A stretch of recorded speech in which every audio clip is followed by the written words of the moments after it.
Welcome to Rebecca Sounds Reveille. I am so excited to share with you someone today that has got a huge background in broadcasting. In fact, he started his voiceover career in the Chicago area. He's going to tell you a little bit about that today with us. He was doing radio broadcasts through the years for iHeart Media, yes, and he did iHeart Media in Bismarck as well as Cherry Creek. And this is in North Dakota. He did Fox Sports Radio, Discovery News. He did Bear Snacks, U.S. Postal Service, Sears, ACX, Audible. He's done auto dealerships. And this was in Chicago, by the way, big stations. And also in Milwaukee, Wisconsin, Sarasota, Florida, Western North Dakota. Oh my gosh. And not only that, but he's been a featured voiceover artist and in not only the Chicago area, but Milwaukee, Wisconsin, Bismarck, and also on the internet. He's been very, very successful at what he does. In fact, so much so that he's hit Toronto, London, Dublin, Accra, and Ghana. Yes, I mean, this is a global broadcaster with a man of over 30 years experience in broadcasting.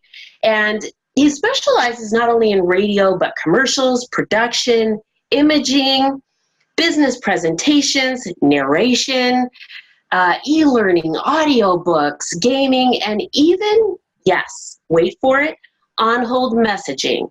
But not only that, he has his own show that he delivers fantastic music for your entertainment every weekend, and he hosts his own show called the Mike Wagner Show. So let's, without any further ado, bring none other than the man who brings entertainment to you and is going to definitely give us some insight to what's going on in his world today, Mike Wagner. Welcome to the show, Mike. Thank you, Rebecca. That was a fantastic intro. I think you've topped mine. I'll tell you that. I gotta tell you, I am so excited to have you here on my show because it is so refreshing to have somebody with your experience. You are so well-rounded. I've got to say, in the 30 years or more, I just can't imagine that it's been, I would say with the amount of work that you've done, it's been over 30 years plus in what you've been doing. Would you not agree with that? I definitely agree with you on that one too. And it all just started, just simply having a radio bug from way back when, even before 1982 when I started. And this is like going back even my childhood days in Milwaukee and Racine. And I was just so fascinated by listening to a radio, what comes out of the air. I listened to WRLS, WOKY Milwaukee, WCFL. And there was also WRJR in Racine, a little station. And I play with the FM dials. And sometimes, late at night, your parents will say, go to bed. I just take a little transistor radio or my AM FM weather radio, and I'll just listen to stations in St. Louis, Arkansas, and all that.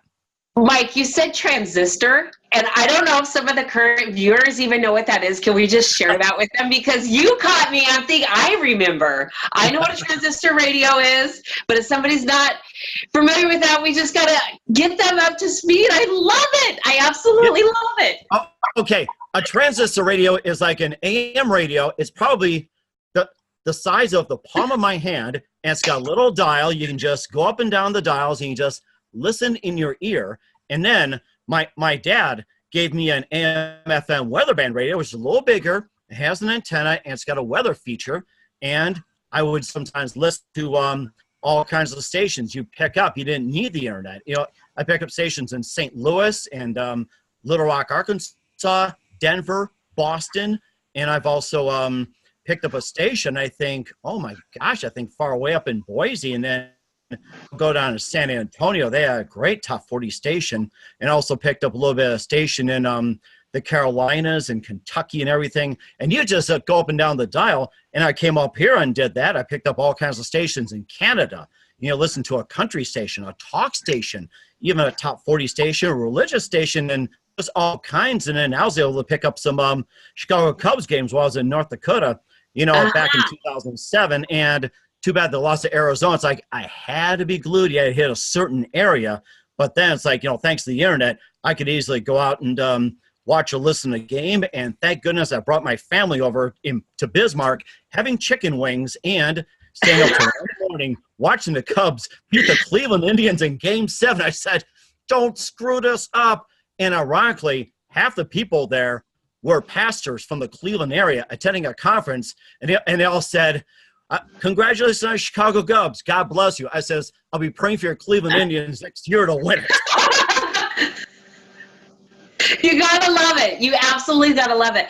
I'm still so stuck on the transistor thing because I'm remembering dialing in and hoping that, you're putting the little antenna out and making sure that you're tuning in and getting all the little scratches out so you could hear everything. You're just so glued. Nothing was completely crystal like what we have right now. And I am just so excited because your show is absolutely incredible. Because your entertainment value in the content of what you do, you deliver music, but you have guests on your show, and your guests are amazing. Yes, they are. That's right. I've had Sandy Hellberg as my first guest. He appeared in a number of Mel Brooks movies. Had Carl Gottlieb, had Eddie Deason, and I also had Ron Dante, who produced Barry Manilow's music.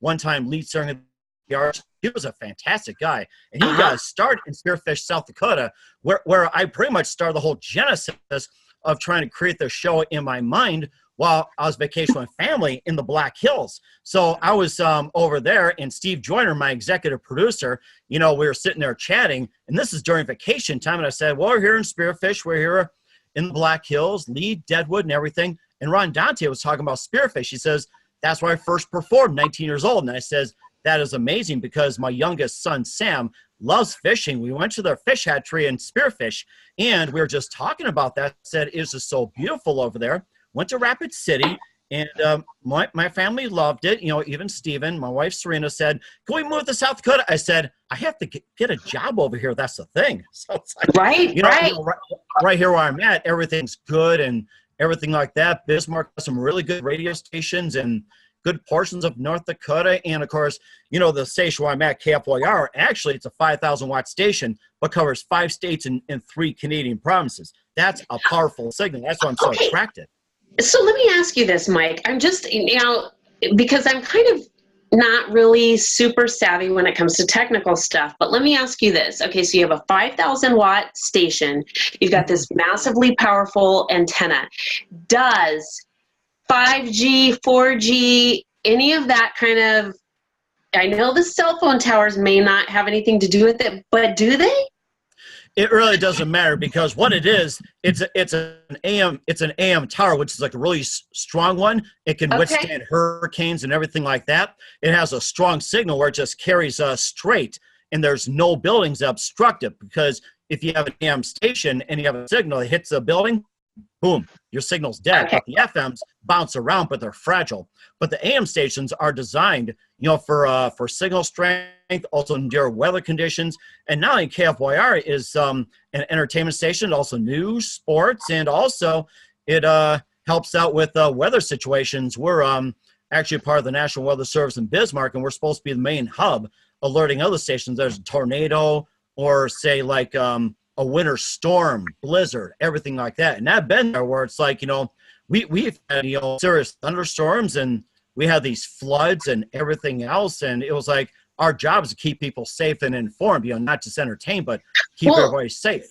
And with your show, your show reaches 5 states, 3 Canadian provinces, and you reach over 1 million listeners. Is that correct? That's correct. It's on the AM radio alone, 99.7 FM. Also on iHeart Radio, which covers the United States, and also KFYR.com, which also hooks up with it as well, too. So that's the part. I love this huge reach I had. With the other stations I've had, they were pretty good, but it was just so limited. That's the thing, having a big signal, bigger reach. And I just said, I just love big audiences. It's like I'm used to big crowds and standing in front of 2,000 people and everything else. So it's like, it's no problem for me. Mm-hmm. Is it a lot of work? It took a lot of work for me being 30 years, being behind a microphone at a radio station. I was scared stiff. It's like, what do I say? What do I do? And of course, you learn how to get to know the mic, get to know the board. And then once you get to know all that, you learn about the more technical aspects, production. And then once you get everything down, it's like you get the format, you start being creative. And that's one of the 3 rules I have is 1, learn the basics, 2, master the mechanics, and 3, be very creative. And that's how I was when it comes to everything. And there's one thing I have to admit, when it came to my show, when I interviewed Sandy Hellberg, I haven't interviewed anybody in a long time because I had to turn away interviews. It didn't fit, it wasn't appropriate, or I didn't feel like talking. I had to turn away. And then finally I just said, okay, I'll do it after so many people were bugging me. And I have to admit, Sandy Hellberg is a great guy. I love to have him on. I've always had him on, and great guy to talk to, and he was very entertaining. But I have to admit, before getting him on, I was very, very nervous. And I said, that's so funny. And to tick him off and everything, it turned up few sentences, and boom, we're off and running to the races, just like having a little coffee here. And it turned out to be great. Little natural, yes. Easy. It was easy, and so on and so forth. Okay, let me ask you a couple questions because, doing voiceovers and narrations is kind of difficult. And how did you have to go somewhere to do that? Do you have a home studio? What did you have to do, or what are you currently doing in this particular field? Okay, for right now, in being here in North Dakota, I have my own setup. I have a little 4-channel mixer. I'm on a laptop, which I'm talking to you right now, and I've got a microphone, and I do that just to get myself acclimated, and then I'm getting so good at it, I'm thinking about upgrading. And then before, I just have a USB mic. I just plug in a computer. And before, it's like I had to go somewhere just to record. But nowadays, it's like where everything's so accessible, you can do anything at home. That's the whole thing. Mike, one of the goals of my shows is to give my viewers some type of inspiration that they can take away from the show. And I think you just nailed it. And that is, things are accessible. And whatever it is that you want to do, you can make it happen. And you can even make it happen from the comfort of your home. So if you wanted to get into voiceovers or doing narrations, you can just take, and I'm not saying that this is completely as simplified as it sounds, because you've got to get a nice microphone and stuff like that, but you made it sound really easy. You got a laptop, a USB port, plug it in, and you can start, making your dreams happen. And that's not just with voiceover and narration. There's a lot of things that you can do with a computer, a laptop. I mean, if you think about it, the phones nowadays, these smartphones they are computers in itself, and there's so much you can do with it. So you just nailed something. If you have a desire to achieve something, it can happen. So I've got more for you. You also do production and imaging. I don't know how you do it all, quite frankly. You've got a lot on your plate, but you managed to do this. And so I know that your time management skills are great, but you do production and imaging as well. Is there a lot of work in that? It takes a lot of practice, and I actually joined a few organizations where we actually just learn from each other. And I also have some recording software which I worked with and got it for an affordable price. And the thing is, when it comes to microphones, you can't just buy any microphone. You can't go to a Best Buy or a Radio Shack back in the day. You can't go to Walmart or anywhere, a cheap microphone. You get a cheap microphone, you can get cheap results. You get an expensive microphone, you get good results. But if you don't use it, you waste your money. You need to have a moderately priced microphone, computer, or recording software, a board, anything like that. It's got to be moderately priced and work very well, because you need to have it where it works fantastic, but you also got to be within budget. The biggest challenge is where you have to be within budget, and there's people out there that don't know how to handle budgets very well. Some are great at it, some buy too cheap of equipment, and some buy expensive. They're like, what did I buy this for? Yes. And then a lot of it goes to waste. I mean, there's all this wonderful technical equipment that can really make something pop, and they're not able to utilize it. That's pretty interesting. When you were talking about some of the equipment, were you talking about something like Sam's Broadcaster or something like that?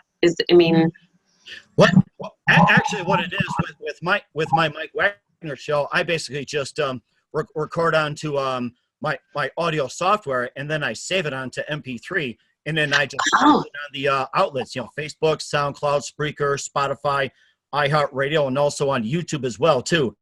A lot of that goes on automatically. It's their programs that make it more accessible. And when I did my research, I looked at it and I said, how can I expand to all these formats? And if you do your research online, and I tell people all this, research. Yes. When it comes to buying microphones, buying computers, a car, a phone, everything, you've got to do your research. Not just one person off of Facebook said this is great. You got to go to several people. You have to go to a lot of sources. You really have to focus your time on research. And you're talking about the whole thing of production and imaging, saying got a lot on a plate. I don't have a problem with that because I actually time my things out on all it takes for this task, that task, and everything else. A lot of times you go to school for it. I mean, you can do it when I go to business management, but I've learned that on other jobs I've been on too. It's like outside of radio. I've had business management experience. I've been in warehousing, delivered blue collar work. I've been on computers and, whatever else. It's like, it's how long does it take to get a certain task done?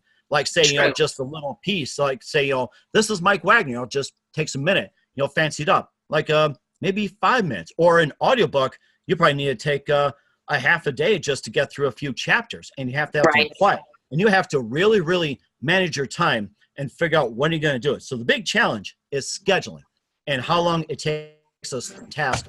And I think that goes by experience as well. So it all takes like scheduling and a lot of research and a lot of preparation. And I have to say this, there's way too many people out there that just go into something without preparation, and it's a mess. I go in it where I prepare things and I prepare my guests, just like with you have my show, I do homework, look you up and everything. And I encourage everybody, do your research and do a lot of preparation. Yes, and with that, I want to add something, because when we're talking about too much equipment, you can also buy equipment that doesn't work, and then if you go, and you don't want to spend a lot of money, so you get something that's not got good quality, and so then you go and you buy something else, it's not good quality, and you do it again and again and again, and you could have bought something, like you said, that was moderately priced at the very get-go and saved your money and not wasted all of the money on products that didn't work right the first time. Mm-hmm. That is correct. And I get some people asking me about that. And I just simply say, just start with the basics. And when you get comfortable, then you can start adding on. But you have to do your research. You talk to people, you join groups and everything else. And I'm with a few vendors as well, too, who I talk to in sales. Hey, what's good and everything else. And I get a lot of research. I ask the same question to several people, and then you just form your results and what you think is the best and the right answer. And I mean, with the stuff I have here, it's like it took a lot of research and just a lot of know-how, and just getting down to the bottom line and who's the most affordable and delivers the best product. So the thing for me is like I deliver the best product at a moderate price, not being too cheap like a Walmart, Kmart, or anything like that, or super expensive like say Macy's or something along Beverly Hills. Like you gotta stay within a reasonable amount, or just moderate, like the middle. So I tell people, it's like get the best out there, but it's like you just have to stay within reason and stay in the middle. I tell people that all the time.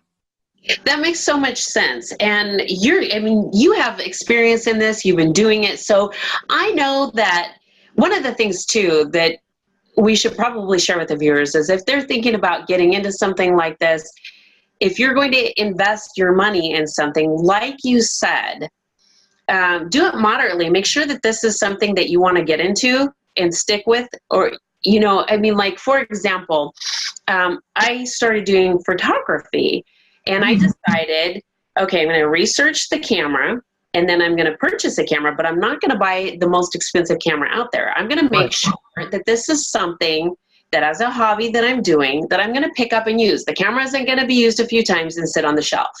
Mm-hmm. I'm going to use it, because otherwise, the $1,000 or whatever it is that you spend on a camera, that completely, it goes to waste, because you just didn't end up finding that you really enjoyed it, or end up having a passion for it, or that it was useful to your life or whatever. Mhm. So what you have though is you have an ear and you are able to detect sound very well because of the amount of time that you've invested in this. It didn't happen to you overnight. You've been doing this, from what I understand, since you were what, 15? It was probably earlier than that too. It's like, Oh, I've been interested in music too. It's just like, I've always been interested in sports, people and everything else. And I remember my first record I got into music. My mom and dad in Wisconsin back in 1971, when Cat Stevens had the #1 hit "Morning Has Broken." I mean, I didn't know what a 45 was. I've seen albums strewn all over the place, but what was a 45? And I looked at it, and then I just put on a record player, and all of a sudden, watch the little label spin round and round. I love watching that, and all of a sudden, I just really got hooked. That says, "Oh, such a beautiful song," and I started really enjoying music right there. And I started buying 45s, with the allowances I've had, and just or cutting lawns or shoveling the driveways, taking a dog for a walk, picking up the poop, or chasing rabbits out of the garden, or making sure cats don't get in trouble and all that. So it's like, right. get a little bit of money, and then we go to the Woodfield Mall in outside Chicago afterwards. And then while my sisters bought some clothes and everything else, I just pick up a 45 for the day, and I start building a collection. Then I got into albums, then I got into 8-tracks, then tapes and CDs, and now MP3s, and all of a sudden vinyl's coming back again. I'm looking to get one myself. Yeah. Oh, vinyl is hot right now. It's hot. Yes. How easy or how difficult is it for someone to, say, put their radio show or talk show or whatever, their audio file, onto a vinyl? I would probably say, like, with putting a radio show together, it takes a lot of preparation. You have to pick the music. You have to, get your weather forecast, get the news if you're asked to do the news, sports scores, and what songs you're gonna play. Fill out your format, and then you also have some liners, and think in your head, what's interesting to say about a certain person or certain song, or what's coming up, so and so later on, and everything else, and you just kind of trump things up. What's happened on this day in history, birthdays, and rock history, everything else. So you just have these things you kind of piece together in your show. So that's how I do it. Let's say, okay, so for example, recently,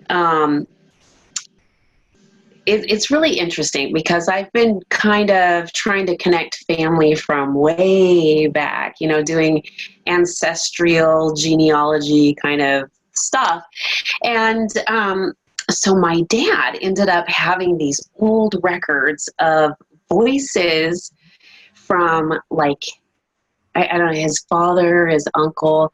So since vinyl is coming back, what I'm wondering is if somebody wanted to do that, say for their family, would they have to go into a studio to record on vinyl? What would you have to do in this day and age? I personally have never done it on vinyl, but it's like, if it's on tape, it's like you can just, get a mic, you sit them down, you test it and everything else, make sure quality's good and everything else. But recording on vinyl, I think you gave me a really good idea, because it requires, like, a sound recording service, or say like Columbia, Capitol, or RCA, or anybody like that, something that's specialized. I don't have the money to go out there and record on vinyl. That is a really interesting venture that you talked about. Think about it, venture. Yes. This would be something that is so retro and something that would be so preserved. It isn't, oh gosh, to me, I'm really cherishing that. And here's the thing, most of us have gotten rid of our record players, and now we're looking for them.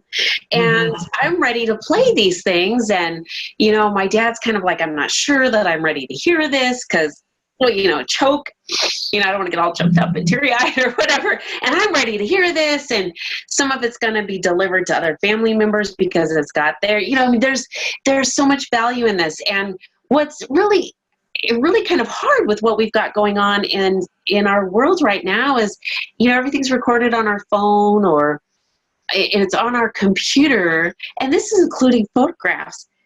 We really don't look at this anymore because it's just kind of, we close it out and we forget about it. It happens a lot too, and a lot of people, don't understand the preserving of it. They think it's going to get burned, lost, and everything else. And I mean, we're literally living in an instant society. Everything's got to be instant. Everything's got to be split second. Everything's got to be micro, or you're 1 second off. You're going to get complaints about it being too slow. It's going to come down to a point where everything will come to a crash halt. We may have to go back to the old times as well too. Recording on the vinyl, recording on the tape, and big things like that, or writing on pen and paper, taking photographs on 35 millimeter, 110, 126, and everything else. Yes. And also, just pen and paper, or using the U.S. mail, or it's like, writing notes to somebody and just passing it down. That was a version of the checks back then. And you were talking about photography earlier, like say, you try to find the best possible piece of equipment at a moderate price. My sister was actually into photography and start off with a little camera, like a brownie camera from way back when. It's those little 126s, you click and send it off and get processed. Then you start building up. And then she ends up with like a new Leica camera. And of course, she's been out of business for a while. She and her husband sold the studio and touring the world, made millions and, stuff like that. My wife just got a camera and she started taking pictures, digital.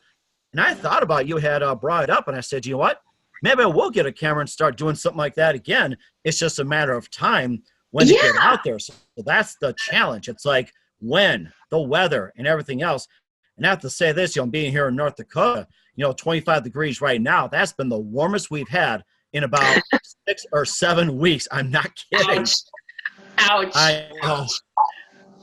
Well, so, Mike, I gotta tell you, I'm really excited not only to have you on my show today, but to welcome you to the TLBTV family, because your shows are going to start reaching a new audience on our network. And I really am excited to share that with our viewers and get them excited about what you have coming, because you are an amazing broadcaster. You have many, many talents. And I know not only the Mike Wagner show that's coming, but there's going to be more. And we will save that surprise for the viewers. So you're going to have to stay tuned, guys. Mike has got more to come. So, yes, definitely. Yes, in the meantime, Mike, I want you to tell the viewers how they can get in touch with you and where they can listen to your show, not only on our network, but where they can listen to it elsewhere. They can also listen on Facebook.com/The Mike Wagner Show. Also on my website, themikewagnershow.com. They can also listen to The Mike Wagner Show on SoundCloud, Spreaker, Spotify, iHeart Radio, and also watch the interview on YouTube. And I'm also on Instagram as well, too. Mike Wagner Show, The Mike Wagner Show, Mike Wagner Voiceover. I'm also on LinkedIn if you want to get a hold of me, Mike Wagner Voiceover. And I haven't got on Twitter yet because I'm not a bird. I don't like to tweet. So it's like, I say, you tweet? I says, I'm not a bird. Sorry, but maybe I'll look into that. And also, anybody wants to reach me by email, it's MikeWagnerVoiceover@gmail.com. If you're interested in being a guest, or like say if you're looking to get a podcast on or whatever, it's like, just hit me up. So I'm pretty much on those areas as well too. And then I've got an episode that's coming up, featuring a lot of interesting people doing amazing things. This is fantastic. Thank you so much for being with us today, Mike. All right, and thank you, Rebecca. You're a fantastic host, and look forward to chatting again very soon, and all the best to you and your listeners. Woohoo! Thank you. And I want to thank all of you for tuning in today. You have had an opportunity to get to know Mike Wagner a little bit better, and just so that you can get to know him a little bit more, check out the links that are attached to the article with the show today. You've got to really see how accessible Mike is. He has some fantastic guests, some amazing music, and he shared a lot of information that I think you're going to be able to utilize today. Things that we do on the show today are things that you can use now. So thanks for watching. This has been brought to you by the Liberty Beacon and TLBTV.com.